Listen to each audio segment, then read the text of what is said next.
Waikato to Manawatu, including...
appropriately a song about creation care from Kiwi artist Phil Joel. That is Better Than I Found It. It is just on 9 minutes after 9 o'clock on Rima.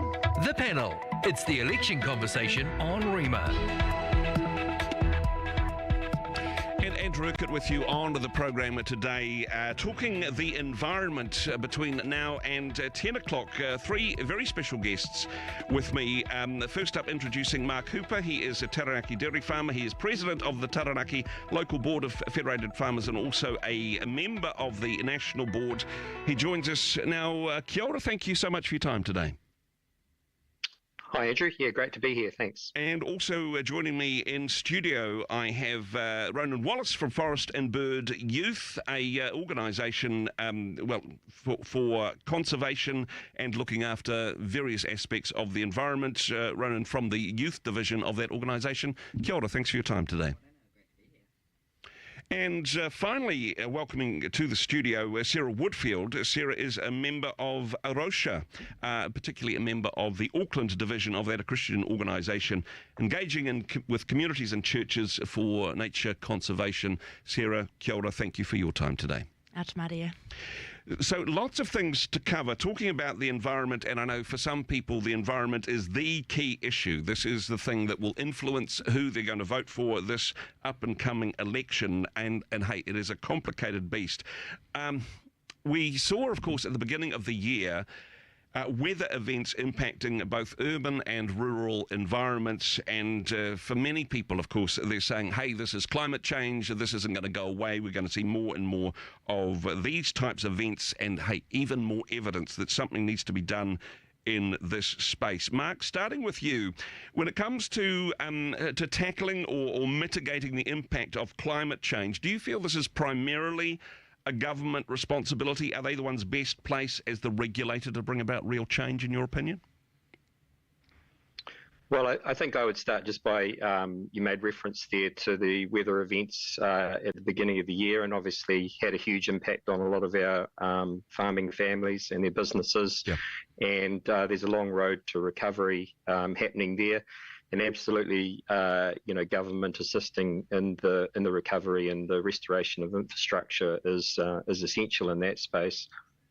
But I guess the broader question here is whether government regulated actions, ultimately have any bearing on that kind of outcome. We certainly see changes in weather patterns, but whether by way of introducing taxes on farms, etc., actually has any long-term impact on that is somewhat debatable.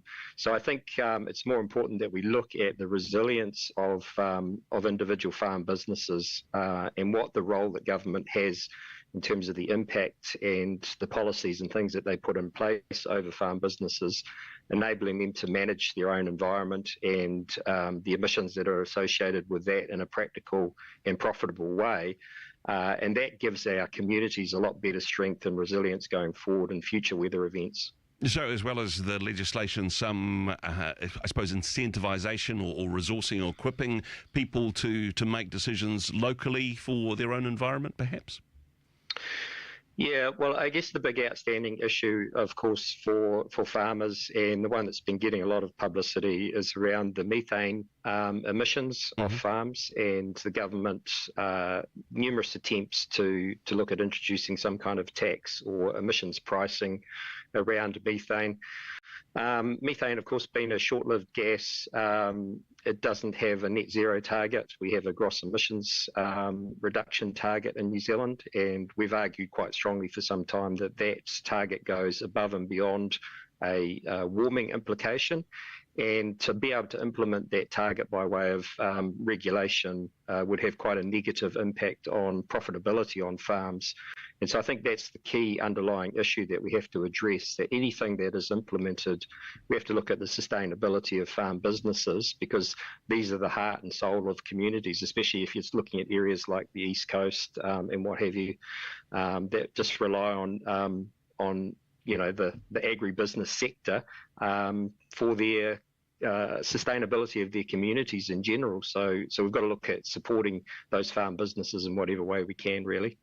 Ronan, wanted to bring you in on this one because, climate change and, fear of climate change, very much the cry of current younger generations. Whilst they aren't landowners, okay, boomer, they do perhaps have the most to lose from deteriorating climate and environment.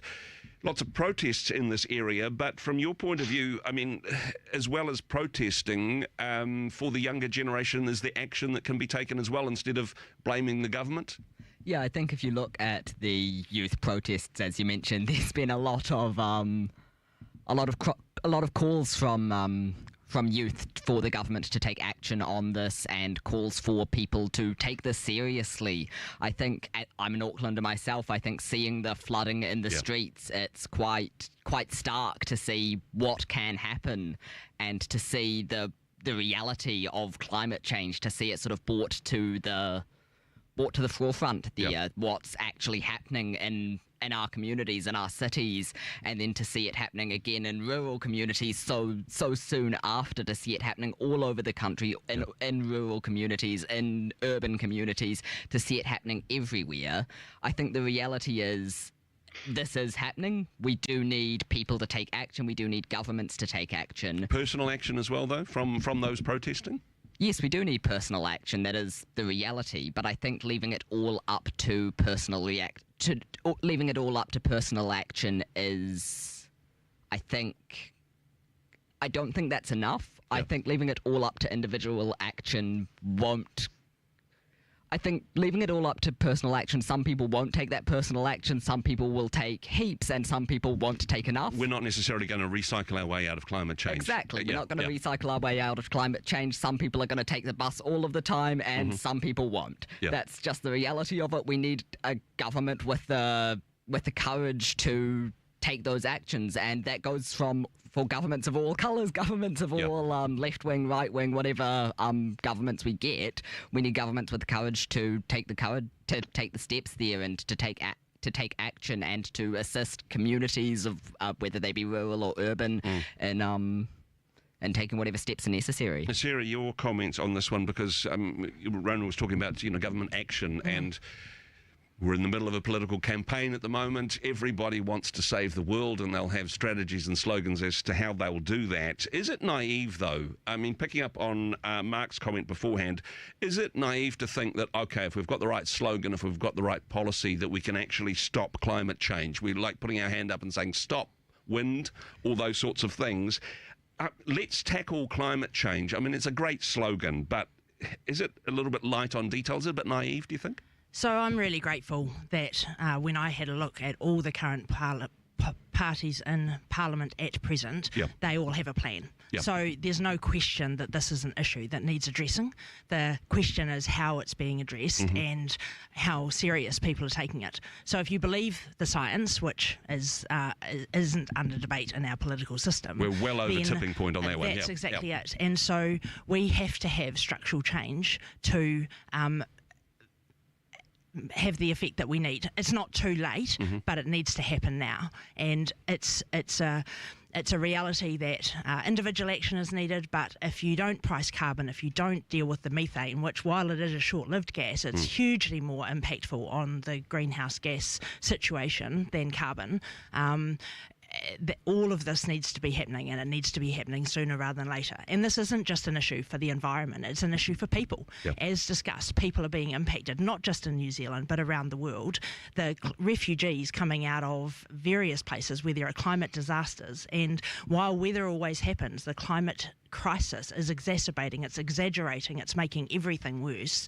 And we need a government, as Ronan said, that has the courage to actually act and not just tinker around the edges, not just add in, make a change here or a change there. We really need structural change, and the big stuff. It's hard, and there's going to be transition needed because farmers are going to be impacted, and other industries are going to be impacted as well. Tourism. If we price carbon accurately, airfares are going to cost a lot more, and that's going to impact how many people can fly around the country and around the world. And we need a plan for what we're going to do to deal with this. It's not an if, it's a when. Interesting point that you make, that it's no longer just the environment. If you love trees, vote green. That all the political parties have got policies which make some statement about climate change. And hey, if people listening to this are saying environment's one of my key motivators for voting this year, encourage you to go into detail into the various policies and to consider which one most aligns with your views and values. We're not going to be able to get into all the details of all the party policies today, but certainly encourage you to do that and encourage you to stay listening as well. Talking more on the topic of environment as we, I suppose, consider our decisions heading towards the election. Back with more from the panel in just a moment. The Panel. It's the election conversation on Rima. Multimag, a testimonial from Mary. I found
The Panel. It's the election conversation on Rima.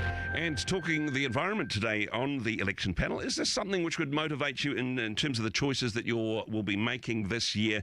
As we've mentioned already, all of the political parties have a policy on the environment and climate change and a whole bunch of other things. Would recommend that you check that out online. Ask some local candidates some awkward questions, make an informed decision as we go to the polls this year.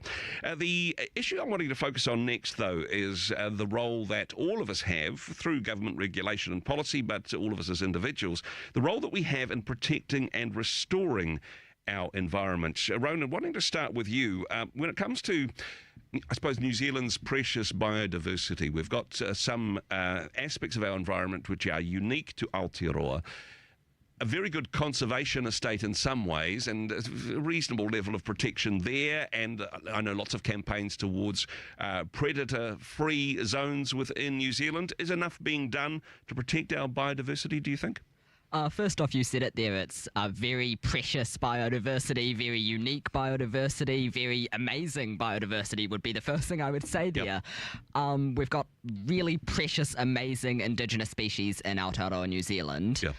But frankly, I don't think there's enough being done to protect our amazing, our unique, our precious creatures. We've got Forest and Bird Youth have some really important campaigns on this Labour government. When they came in, they said that they would have no new mines on conservation estates. That's not a promise that they've kept, unfortunately. Yeah. And we think that that's a promise that all governments should, whether Labour gets in again or whether there is a change of government, that's a promise that we think should be maintained. There should be no new mines on conservation estate. That's something that's really important, that looks after native animals that are in those conservation estates. There's other things like that where there's just risks to native animals and indigenous animals. It's kind of like saying, oh, we'll just have a few feral cats in this predator-free area. Exactly. I mean, there's yes, when you allow one, where does it stop? Yeah. We need to look after our indigenous animals, and when you allow one, it gets quite concerning, and yes, it's very important. And certainly, and even recently seen the devastation in the impact of you're saying very precious environment, but very vulnerable in some ways. Exactly, and you said it there where you mentioned asking candidates uncomfortable and awkward questions. I think that's something that people should be doing, and challenging them on issues like that. I mean, it is all very well to blame the government and say, hey, gosh, they should be doing more, and ask awkward questions to the environment, but hey, we should also ask awkward questions of ourselves. Sarah, your comments on this? Yes, it involves some government policy, some incentivisation to turn the ordinary citizen into an eco-warrior such as yourself. I mean, take that as a compliment. But look, some people are into it more than others, but if we incentivised it right, it would be possible for all of us to be involved in having a positive impact on our environment. I mean, personally, I can't afford a Tesla.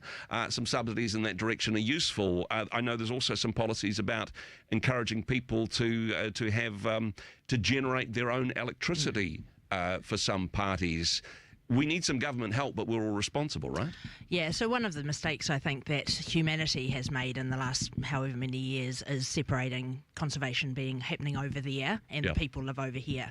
And actually it's all intertwined. And so, Arosha has local projects where we partner with, there's a stream that's at the end of my street, Te Awanga in Avondale, and we do conservation restoration work there. We also have predator-free projects in a place called Karioi in Raglan, and that's partnering with iwi, with council, with DOC, with local landowners to have a predator-free zone on the mountain. But what I also would say is that every individual can make choices. I don't have a car anymore. That means I deal with cycling and transport. Flat tyre this morning. Flat tyre this morning. Exactly. Don't get me started. That's fine. I'm here.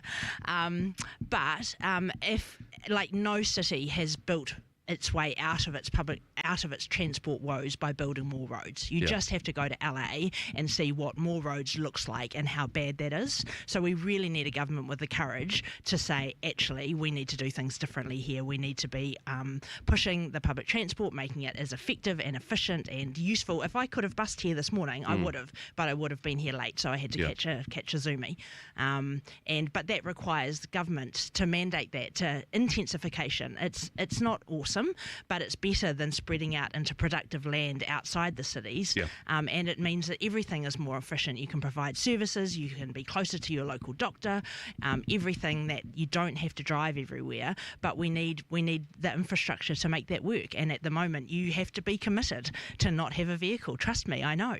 And I suppose in an urban environment that is more achievable, that's more accessible than perhaps a rural environment. Mark, wanting to get your thoughts on this one. I mean, some people might think that those who live off the land, those that's part of their business and lifestyle, some might think that they have a higher responsibility when it comes to protecting and restoring their environment. Any thoughts on that view? Yeah, well, I think that is what we see playing out in reality anyway, and I think also the other thing to understand is that farmers are naturally also conservationists. Yep. They tend to be intergenerational, and they're looking to future generations and looking to methodology that enables that business to pass on. Of course, in order to do that, in order to have good environmental outcomes, you have to be economically profitable Yes. as well. And so it's really important that farmers don't have those kind of restrictions on them that prevent them from being able to run successful businesses. Mm-hmm. And also, what you find is that a lot of voluntary work goes into particularly biodiversity protection over the years. So take, for example, the QE2 covenant process. It's been in place in New Zealand for quite some time. I think there's something like 4,500 to 5,000 QE2 registered covenants in New Zealand. These are all voluntary, probably covering somewhere around 180,000 hectares of land that this is private property that's been put into long-term covenants. Yep. If you look at what the reality of our biodiversity portfolio is, you find that there's about 2.8 million hectares of native vegetation that's been retained on sheep and beef farms across New Zealand. And so obviously getting the settings right in terms of a national policy statement around Indigenous biodiversity is really important to those farm businesses. They need to have clear legislation that shows them what their responsibilities are. It needs to be unambiguous. And unfortunately, what the government has done is that they've made it quite a complex area of understanding, requiring specialist ecological input in order to be able to assess areas. And this just tends to add more cost to those businesses and actually takes away often from more positive biodiversity outcomes. Mm-hmm. Predator-free is another one. Farmers are voluntary workers in that space, obviously doing a lot around possum and mustelid control at this point in time. And generally those things, having the right incentives, as you mentioned, have often kicked off some of those projects, yep. but then it's left to the farmers to continue them. And so I think those are areas also where you can get good community support to come in.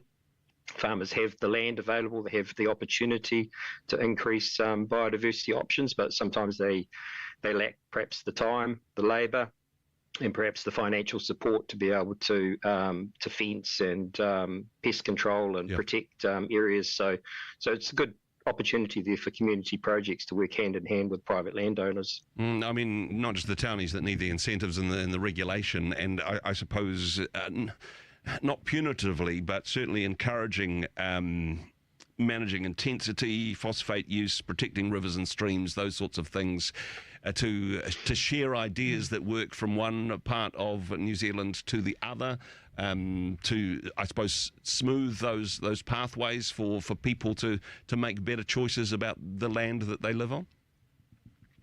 Yeah. Look, I mean, if you take my region, for example, Taranaki, we've had a riparian program, a voluntary riparian program for a long time.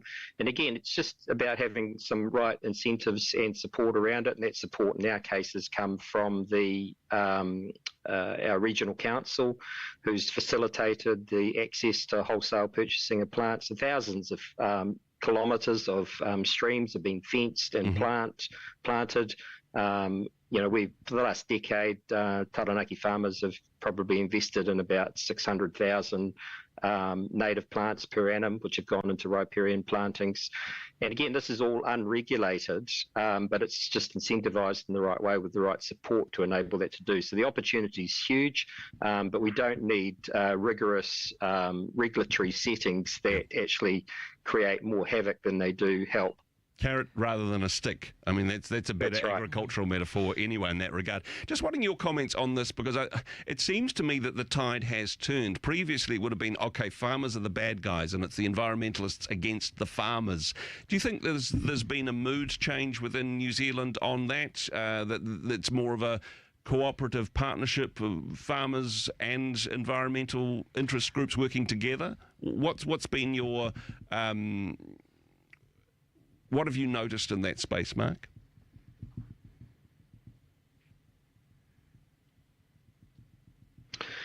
Yeah, I think there's good opportunity for that. We have in Taranaki, for example, an overarching organisation called Wild for Taranaki that works in that way to bring together a range of interested environmental groups and targeting various projects to work on. One of the big things, though, of course, is going back to the QE2 covenants, because it's quite important that if you're doing community-orientated work around private land, if you've also got a covenant in place, you know that that's got long-term protection. And also we have some good programs, again, through the regional council. They have what's called a K&E project. That's a key native ecosystem. And so there's additional funding available for remnants of bush, wetland, what have you, restoration programs that you can get funding to assist in that. So there's lots of opportunity already out there. And I think the incentives are good, and the desire from landowners is that they welcome these opportunities. Can I say that this is all fantastic, and I'm thrilled to hear what's been going on, but I do get a sense of this is happening over there, we'll put a fence up and we'll do this good thing in this little patch of land, but in our farming, this is how we do it. And I've been doing a bit of looking and a bit of reading and watching things that talking about regenerative farming and soil health and that long-term care and how much carbon capture can happen if soil is dealt with the right way in all of the farming environment, not just in the edges around the rivers. So that's all really good things, but I'm hoping that we'll have that incentive to continue to see what good farming practice itself looks like. I mean, things are better than they are. Sometimes transformational change takes a generation. Would that be fair? Absolutely. And, like we all, I mean, I've seen some horrific things about how Lake Taupō has not yet had the impact of all the inputs that it's had around it for the last 100 years because it's so big. So we've got this kind of impending wave of problems that we have created by our actions already that we haven't yet seen the results of. And so I'm really, really keen to have this conversation around what good looks like in the entire system, not just around the edges, and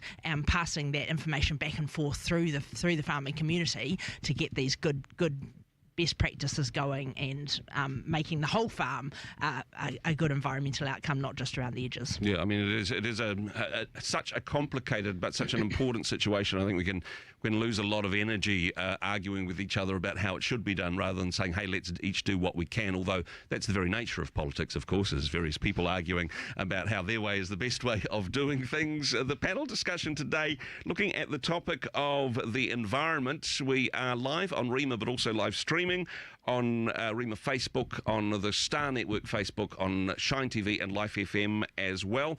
Interested in your comments. If you are watching on social media, feel free to comment there, and we will get to your comments a little bit later on, but we'll be back with more from the panel in just a moment.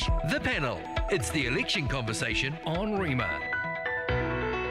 We had both tried on anywhere up until that point. Christian singles are finding love.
Panel. It's the election conversation on Rima.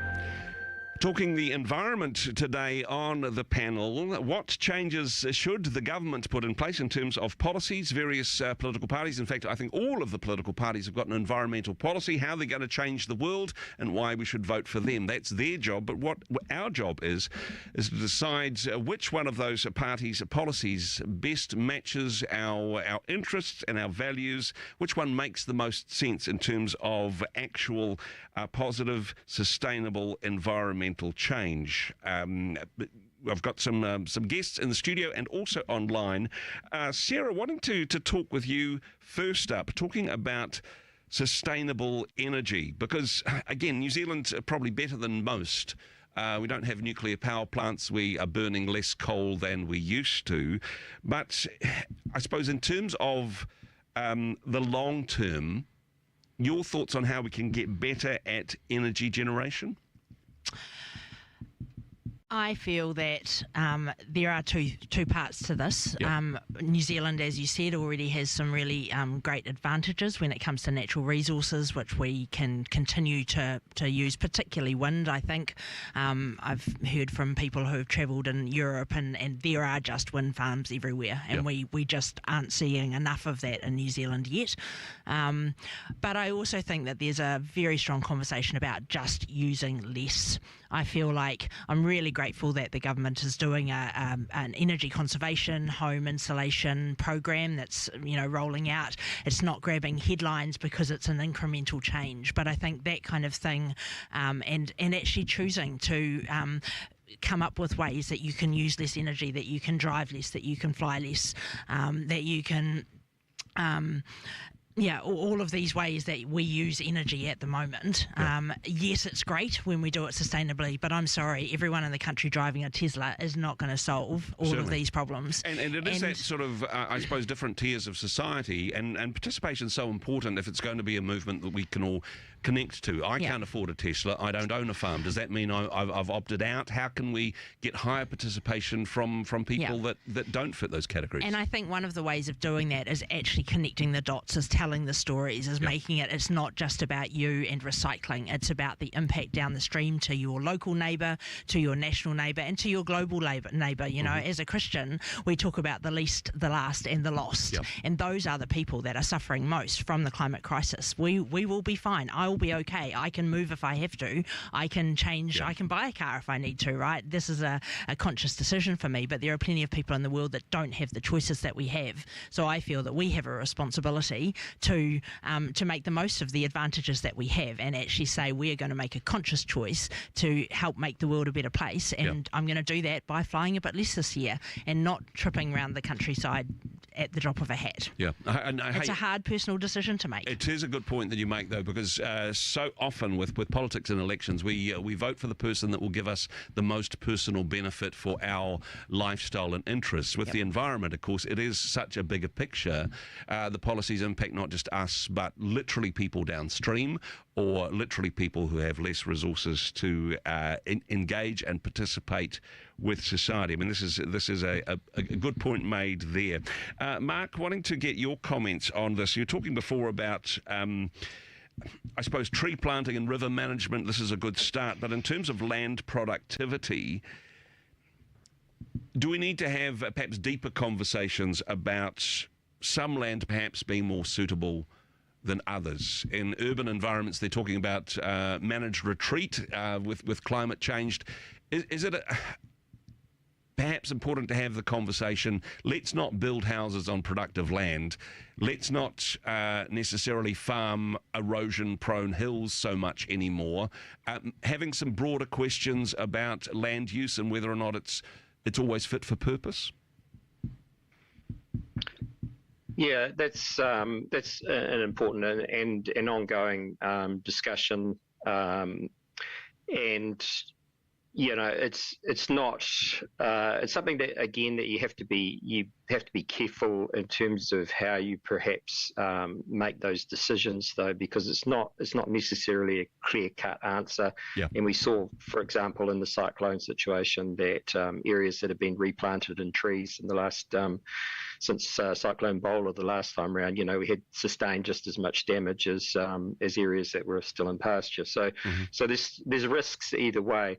But I think it is one aspect in terms of looking at part of addressing the issue and the problem that we have in a lot of our, particularly sheep and beef rural communities, hill country communities, is the wholesale conversion of farms to forestry, and that tends to have a negative impact on local communities.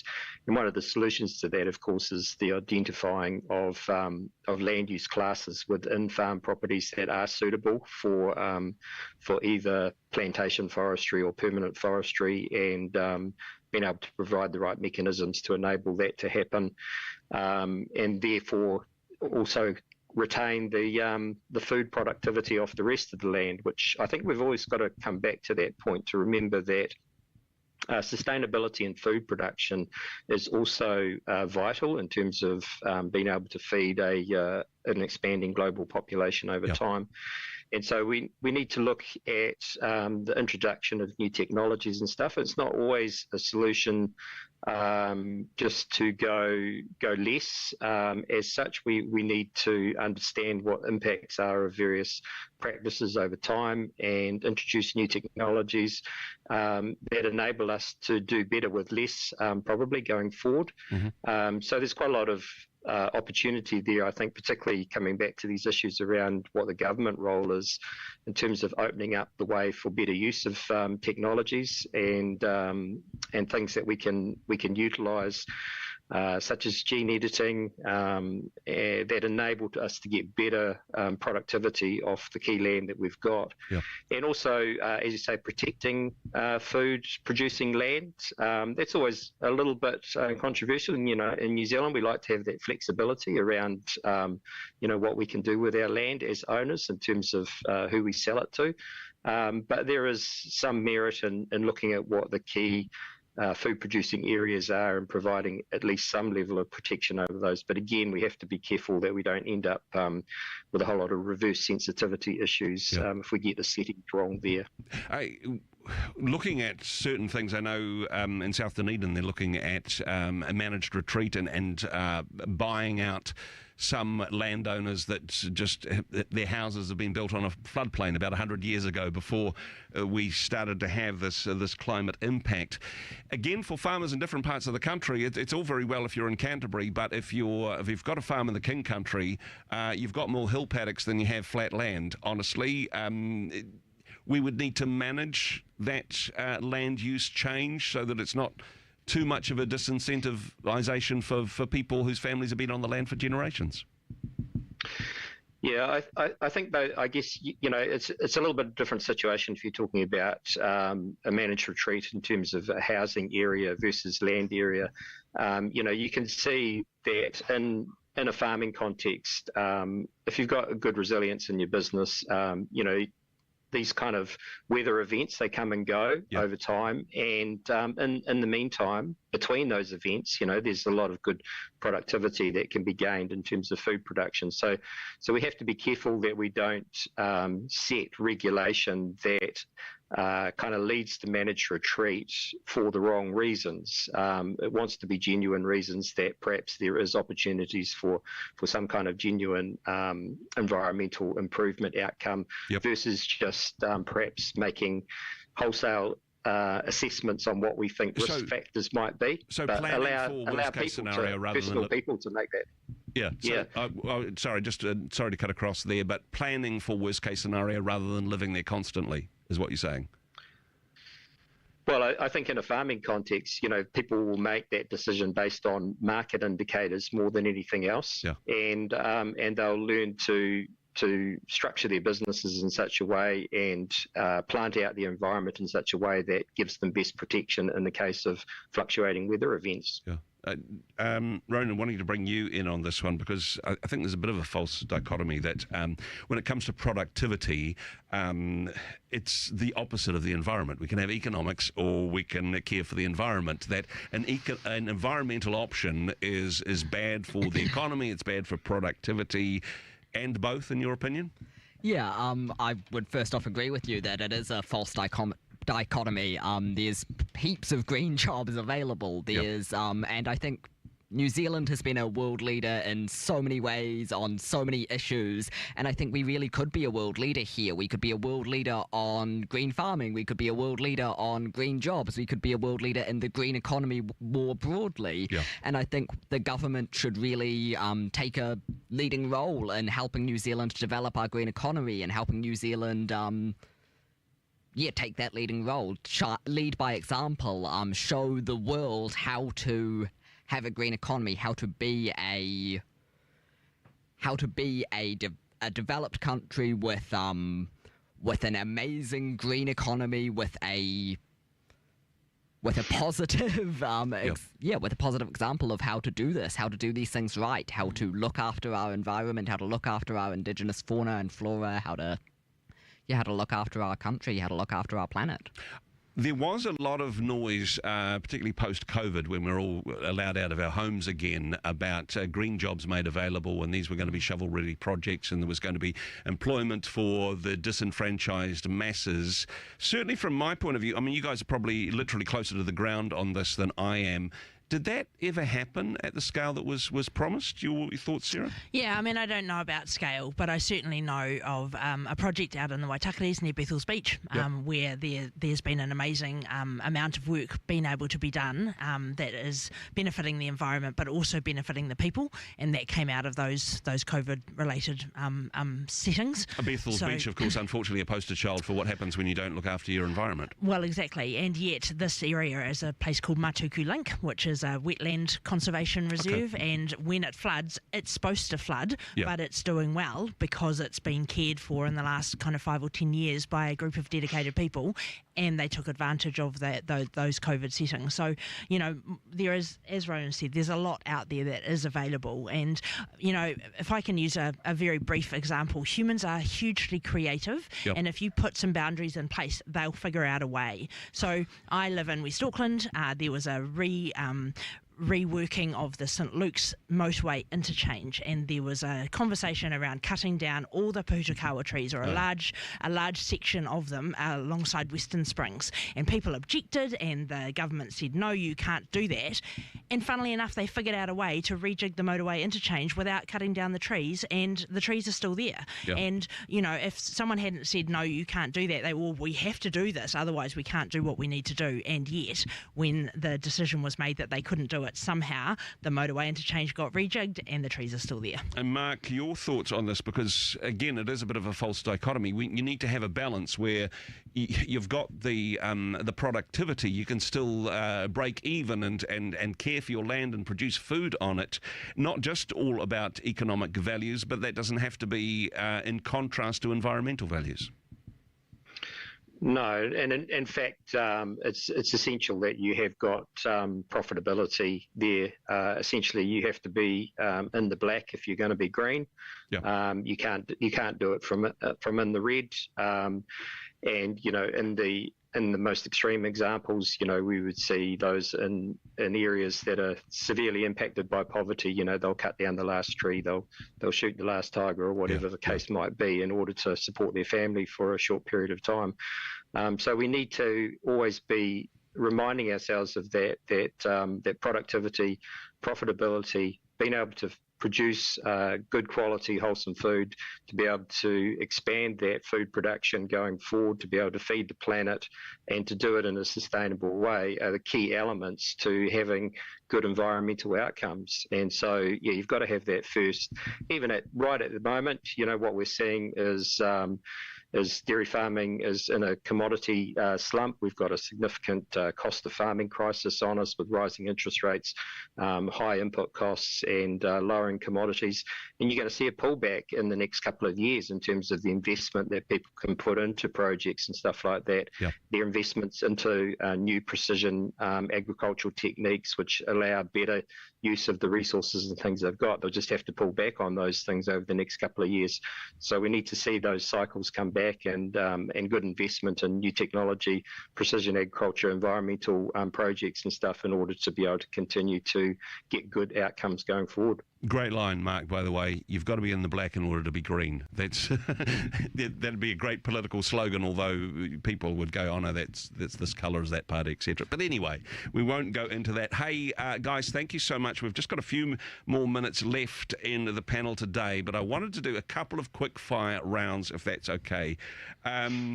Ronan, going to start with you. The question is, and try and limit it to one, short answers, what is one policy that you would see would have the biggest positive impact on their environment? Boy, that's a big one. One policy. Yep.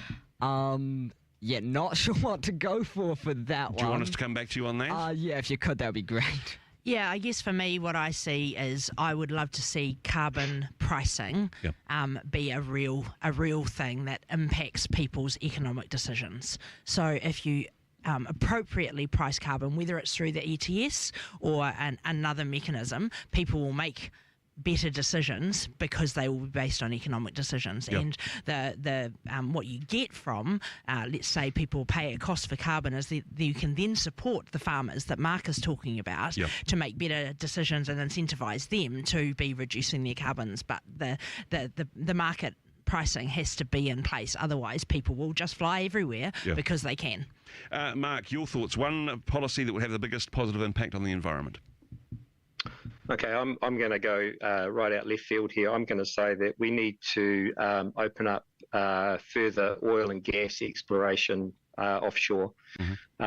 Basically, we need a good supply of particularly our clean natural gas in order to be able to perform well as a country, to get the kind of investment and the profitability that we need. And to be able to support growth going forward. And again, if you've got good sources of low-cost energy, that then creates further opportunities for expansion into other areas. And one of the biggest policy changes we need in terms of being able to get expansion into other energy areas is changes to the Resource Management Act. So we need really comprehensive resource management reform that would enable it to make it possible to go for more wind or solar farming. At the moment, these are hampered considerably by risk and by consenting hold-ups and costs. Good answer there. I'm going to have to stop you. We're running out of time. Strategic to throw that in at the end. Ronan, your thoughts. What's a positive policy? I'll go with no new mines on the conservation estate and making sure they stick to it this time. That seems very reasonable indeed. Now, finally on this, what is one thing that each of us can do as individuals to help the environment? Sarah, starting with you. I think basing our decisions on our values. Okay. So if we are clear as Christians that we care about our global neighbour, our local neighbour, then connecting those dots and basing our decisions on those values. Ronan, your thoughts. What's one thing we could each do? I'll go with getting out in our local community and finding something, even something small that we can do to make it better and more environmentally friendly. If that's if that's getting weeds out of a small bush in the local community, if that's something small like that. Just doing something like that, it makes the community better, it makes it more environmentally friendly, it makes it better. Mark, final word to you. One thing we could each do to make the world a better place in that regard. Well, I'm going to take it from a farmer perspective, and as I've mentioned earlier, there's huge potential across New Zealand's farms in terms of Indigenous biodiversity protection and what have you, and I think just making sure we get the settings right, that we support our farmers and just encourage them in the work that they're doing. There's huge scope for further investment in environmental projects across our private landholders, so we should make the most of it.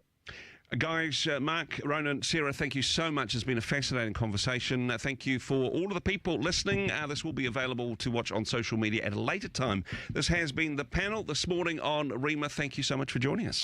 The Panel. It's the election conversation on Rima.